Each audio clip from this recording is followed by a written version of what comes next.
Bonjour à tous. Alors aujourd'hui, le chutney de poire que vous pouvez utiliser pour le foie gras ou que vous pouvez utiliser sur une tarte aux poires ou dans une tarte tout simple aux fruits.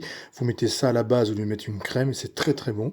Donc voilà, vous pouvez le manger aussi comme ça en confiture ou en compote. Bref, chutney de poire utile pour beaucoup de choses. Donc on avait des belles poires, on prend donc les poires et on les épluche. Une fois qu'on les a épluchés, on les coupe en quatre, comme ceci. Ensuite, on enlève les pépins, les graines, la membrane, et on les coupe en quartiers comme ceci.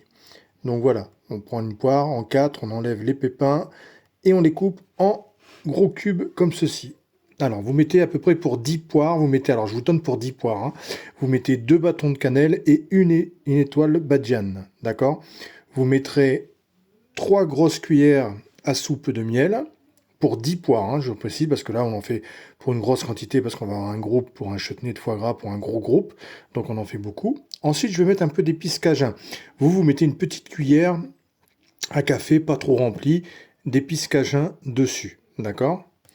Et ensuite, on va nous y mettre du cognac. Alors bien sûr, vous pouvez mettre du whisky, du rhum si vous voulez, bien évidemment. Donc là, je vais mettre du cognac, vous mettez un petit verre de cognac, enfin un bon verre de cognac quand même, et vous allez rajouter un verre d'eau également pour 10 poires, d'accord? Et ensuite, on va le mettre en cuisson jusqu'à évaporation totale du jus. D'une fois que l'eau, le cognac, l'humidité de la poire aura réduit complètement, notre chutney sera prêt. Alors, soit vous le mixez pour faire une compotée, une compote, soit vous le laissez entier avec des petits morceaux, vous verrez à la fin comment c'est, et vous laissez simplement en petits morceaux tel quel. Vous voyez, là, ça chauffe bien. On laisse à feu fort, on le remue bien de temps en temps, on met un couvercle de temps en temps également, et on laisse vraiment réduire, vous voyez, tout le jus qu'il y a, on laisse réduire à sec complètement. Et c'est comme ça qu'on verra que notre chutney est prêt. Donc voilà, là on est quasiment bon, vous voyez, il n'y a plus de jus, il n'y a plus rien, le chutney est prêt. Moi je l'aime bien quand il est comme ça, donc je le laisse comme ça. Et regardez-moi cette belle couleur, cette belle odeur, c'est fondant, c'est extrêmement goûteux.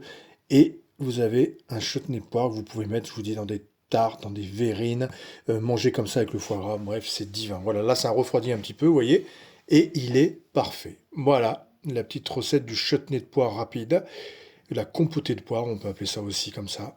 Et il n'y a plus qu'à. Merci à vous et pensez à moi si vous avez besoin d'un chef à domicile pour vous, particulier ou entreprise sur le Vaucluse et Bouches-du-Rhône.